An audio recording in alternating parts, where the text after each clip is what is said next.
everyone. Good day, ma'am. For today's discussion, we are going to talk about the different therapies used by clinical practitioners and its relationship to social work practice.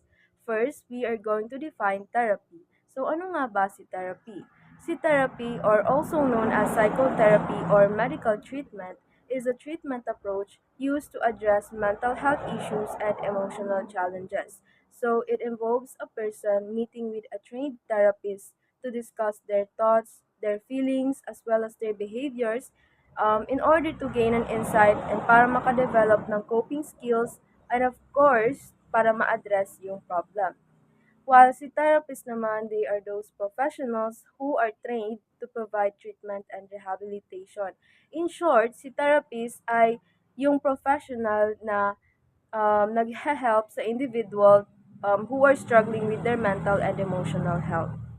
Ang term na therapist ay commonly applied sa mga psychologists but then pwede ring matawag na therapist ang mga social workers, counselors, life coaches, and other practitioners na nagpo-provide ng treatment and rehabilitation. The title therapist is not a protected occupational title, meaning anyone can use it without specific licensing or certification. Why? It is because the term is broad and it encompasses wide range of mental health professionals and non-licensed individuals offering various forms of support and counseling. But of course, may mga therapist talaga na kailangan muna ng license or they need to undergo licensing and certification in order to practice like occupational therapist, family therapist, and marriage therapist. So, to sum it up, therapy refers to the treatment and the therapist is the person who provides that treatment. And si therapists are important part of the team para ma-overcome yung mental health problem ng isang tao. Now, we are done defining the difference between therapy and therapists. So now let's proceed to the different types of therapists. First, we have addiction therapists or commonly referred to as addiction counselors or substance abuse counselors. So sila na yung mga type ng therapists na nagpo-provide ng expert care and support to those individuals na dependent sa alcohol and drugs. Next, we have the art therapists. So basically, they are mental health professionals who uses creative process of art making to help individuals explore their emotions, improve their mental health, and para ma-achieve yung personal growth. So to sum it up, this type of therapies utilize various art media like painting, drawing, and other forms of art para ma-help ang individual na ma-express nila freely yung kanilang emotions through form of art. Good morning, everyone. Today I will be going to explain the types of therapy. So we have 10 types of therapy. So my part is from the number 3. So let us proceed to child therapy. So child therapy, usually ginagamit to siya to help the child if they are having a emotional, behavioral, or developmental challenges. This could be include the anxiety, depression, trauma, and learning difficulties. So, yun yung ina-address ni child therapy. So, si counselor, like for instance, if the child is struggling with their anxiety, so papasok si counselor para ma-cope up ni child yung anxiety na yun. Yun yung use ng child therapy. Number 4, massage therapies. Use touch to relax muscle and reduce pain. For example, after a long day or long travel, you can use massage therapies to help you to ease your back pain. Number 5, marriage and family therapies. Usually, ginagamit sa marriage and family therapies to help families and couples improve their relationship. For example, they might help couple work through an argument. Number 6, music therapies. Usually, ginagamit si music therapies to help people feel better emotionally and physically. For example, playing calming music, it could help us to relax and feel better. Number 7, occupational therapy. Usually, ginagamit sa occupational therapy to help people to do daily tasks better after an accident or illness. Like for instance, helping someone to use their hand again after an accident, meaning to say, si occupational therapist is growth mindset siya. Hindi porke ganun yung nangyari sa kanya is mag-stay na lang siya. Kumbaga, iniisip niya rin kung ano yung mangyayari sa kanya in the future. Kaya tinawag na growth mindset. Number 8, physical therapies. Usually, ginagamit si physical therapies to help people to move better and reduce pain through exercise. For example, helping someone to walk again after a leg injury. That could be physical therapies. Number 9, psychotherapy. Usually, ginagamit si psychotherapy to help people with mental health issues by talking to them. Like for instance, talk therapy. So sa talk therapy na yun is aalamin mo yung reason kung bakit siya malungkot or bakit naging ganun yung sitwasyon nyo. So yun yung example ng psychotherapy. So yun yung use ni psychotherapy to help people to cope up with their problems. If they are sad and itatanong mo kung ano yung mga problema niya, yun yung use ni psychotherapy. Number 10, yoga therapies. Usually, ginagamit si yoga therapies to help individual to improve their health and well-being. For example, teaching yoga pose could reduce stress and improve our flexibility. Like mediating. We are using mediating to breathe and to relax our mind in a stressful day.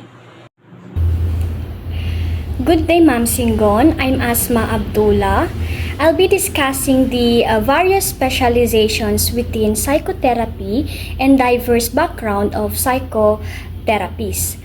So, ang psychotherapies came from diverse background, including the psychiatric nurses, social workers, psychologists, and psychiatric.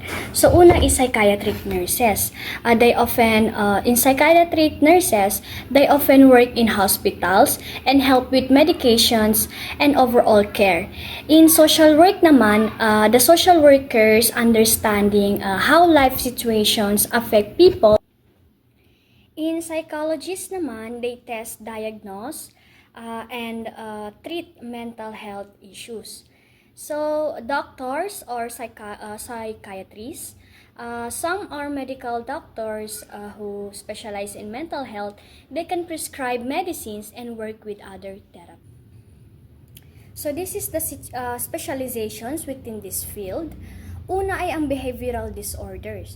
Ang behavioral disorders, ang therapies in this area, tunutulungan ng mga individuals to manage and ma-overcome yung problematic behaviors ng isang tao. Pangalawa is community mental health.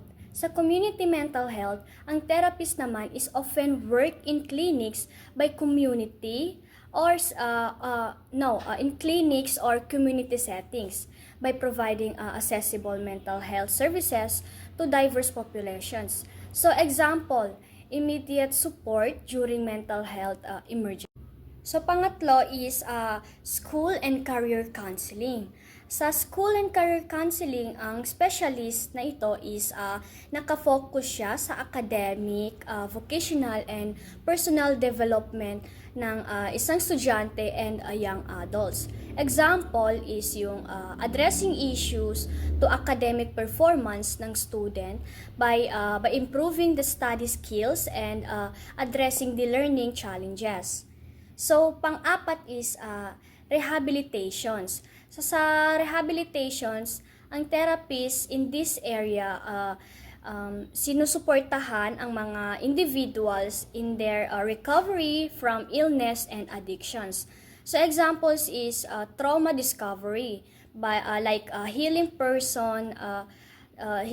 healing from the effect of trauma experiences. Since therapies are focused in mental health issues, now let's talk about what is the reasons why to see therapists. There are many reasons why you might want to talk at therapists. Experience symptoms are related to mental health conditions is one major reasons why people decided to see a therapist. So some reasons to talk to a therapist includes nandito si anxiety. Anxiety is a normal human emotions like fear, worries that everyone experiences from time to time. It's a natural response to a stress or danger. So however, when anxiety is becomes too much or paulit-ulit na nangyayari and kumbaga nakakasira sa gabal na siya with daily life ng isang tao, it becomes a mental health condition. So symptoms of anxiety is number one, excessive fear of worry. Ito na yung mga constantly worry about what happened. Ito na yung labis yung pagkatakot or pag-aalala. And second is restlessness. Ito yung feeling of age. Hindi mapakali, parang may kung anong mali or kinakabahan yung isang taong may anxiety, no? Hindi siya makapakali, parang may mali or parang kabado siya lagi, kinakabahan siya lagi. Difficulty concentrating, ito na yung hirap makipag-concentrate sa isang bagay, no? So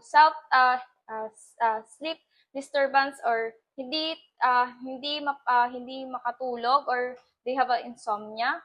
Sa physical symptoms naman like rapid heartbeat or mabilis ang pagtibok ng puso, sweating, pagpapawis, or even attempting or nanginginig.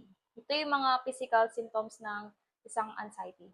Sa causes of anxiety, stressful life events like trauma, abuse, and social isolations, and can contribute to anxiety. Some medical conditions such as thyroid disease or heart disease can cause anxiety symptoms din. Sa substance abuse naman like using alcohol and drugs can trigger or worsen anxiety, no?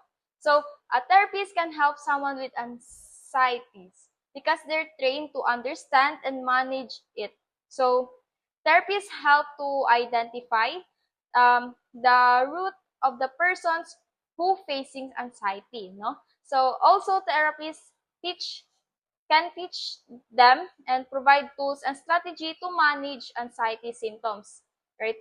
Breathing, exercising, mindfulness techniques, and relaxations experiences. So, therapists can work with you to create a plan that addresses your specific needs and goals. Anxiety is a treatable condition. So if you are struggling with anxiety or if a person who's struggling anxiety, it is important to seek help for a mental health professional. So therapy can provide vulnerable support in managing anxieties, and treatment can help you to manage your symptoms and improve your qualities of life. Behavioral issues, ito na yung pag-uugali ng tao na hindi normal para sa ibang tao. So, behavior that are scary to others or harmful to the individual and those around them. Here are some example of behavioral issues. First is yung pagiging aggressive like yelling, pagsisira ng gamit. And the second is self-destructive behavior. Ito na yung sinasaktan nilang kanilang sarili. And the third is substance abuse like abusive na sa paggamit ng mga alcohol, drugs, and fourth is avoidance behavior. Ito na yung avoiding to socialize to others and umiiwas sa mga responsibilities or gawain. Last is compulsive behavior. Ito na yung mga example na dito yung mga ugali ng tao na nag-check ng paulit-ulit ng mga bagay, katulad ng mga kandado, mga kalan, or yung mga taong naglilinis ng paulit-ulit kahit malinis naman yung isang bagay. At hindi na ito normal para sa isang tao, para sa ibang tao. So, why person with behavioral issues might need to see a therapist? First, therapists can help to understand the cause ng isang tao merong behavioral issues. This could include like stress, anxiety, depressions, and learning difficulties.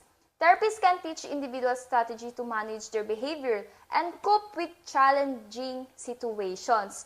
Also, therapists can help improving communications in relationship. Since si behavioral issues minsan ay nakaka-affect siya sa mga relationships sa pamilya, friends, and nakapaligid sa kanya. And so, ang therapist ay gina-help niya to improve their communication skills and build healthier relationship. So, Therapists can address underlying mental health conditions. So sometimes behavioral issues are a symptoms of a more serious mental health conditions. So a therapist can assess for these conditions and provide appropriate and treatment. It is important to remember that seeking help for a therapist is a sign of strength, not a weaknesses. If you or someone you may know is struggling with behavioral issues, don't hesitate to reach out for support. Depression is a commonly and seriously medical illness that negativity affect how you feel, the way you think, and the way you act. Fortunately, it is treatable. Depression causes feelings of sadness and or a loss of interest in activities. It can lead to a variety of emotional and physical problems and can decrease a person's ability to function at work and at home. Symptoms of depression. First is low energy. Second, feeling very sad or hopeless. Third is thought of self-harm or suicide.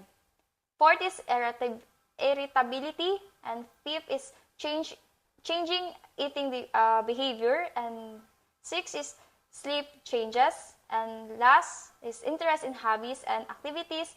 And last is difficulty decided. So a therapy can provide a vulnerable support and guidance on a person who has a depression's journey towards recovery. By seeking help from a therapist, individuals with depressions can learn to manage their symptoms, develop coping strategies, and improve their overall quality of life. Difficulty coping with the life changes is a commonly experienced, but it can be a sign of something more seriously if it significantly impacts your daily life. Ang difficulty coping with the life changes ay tumutukoy sa hirap sa pag-aayos o pag-a-adapt ng mga pagbabago sa buhay. Maaari ito ay dahil sa malaking pagbabago tulad ng pagkawalan ng trabaho, pagkamatay ng mahal sa buhay, o paglipat ng bahay. Here are some symptoms of difficulty coping with the life changes. First is feeling of sadness, anxiety or irritability to change in appetite or sleep. Difficulty concentrating and withdrawal from social activity. So, therapists help people who have difficulty coping with the life changes. Therapists offer a safe and non-judgmental space to process emotional, explore challenges, and develop a coping mechanism. Therapists help individuals to understand the root causes of their struggle and develop a more positive outlook. Of course, they can create a fit treatment based upon individual needs and goals. So therapies are guides and practices empower individuals to navigate life changes and build relationship. Eating disorders, it is a serious mental health condition. So nakakaapekto sa paraan ng pagkain ng isang tao at sa kanilang relasyon sa pagkain. So here are the symptoms of eating disorder. First is change body image. Second is low body weight. And third is extreme fear of being fat. And fourth is excessive physical activity. And the fourth is denial of hunger. And the sixth is fixations with making food.